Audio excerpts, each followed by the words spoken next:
something literally was shoving the outhouse back and forth, scaring him. And it looked into the little opening, in the front of the outhouse, and he could see these really menacing looking eyes and a weird looking nose. It was like a flat nose staring in at him. And it just, he heard it walking around, and he sat in there screaming and crying. And eventually, his older brother comes out, sees this reddish haired creature around the outhouse, and takes another shot at this one. And this thing runs, it gets down on all fours and runs away, according to the story.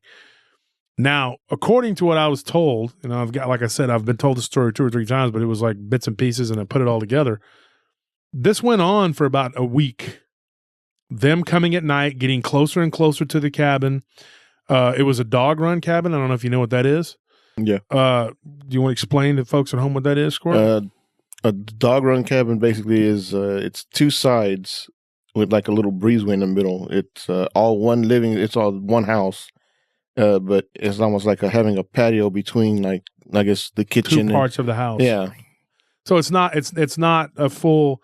It's like if we in the middle of our house had, like, if the neighbor across here was our neighbor, but it wasn't. It was just part of our house, and there was a breezeway in the middle, and we just walked over there, and that's also part of the house. Oh, okay, so it was like split into 2 halves. Exactly, like a kitchen and living room on one side, and the bedrooms on the other, or something like that. Yeah, but the way this one was laid out, from what I gathered, was one side was the kids' quarters, and the other side was the mom and dad. And then they had the living room on the kids' side, and the mom and dad had the kitchen on their side, something like that. Anyways, these things eventually came into the middle of the dog run, snatched up their dogs, and literally killed them. Like one of them grabbed one of the dogs. They witnessed this. One of the kids, his name was Patrick, opened the door, saw one of them standing there, and the dog was yelping and screaming. It was one of the coonhounds, and he took it and twisted its body with his bare hands, threw it over its shoulder, and just walked out. Now, everybody was stunned, and the older boy wasn't there at that point. He had gone to the neighbors to try to get some help, to try to get them to help them move their stuff out of there because they needed to leave. This thing had just literally walked right up.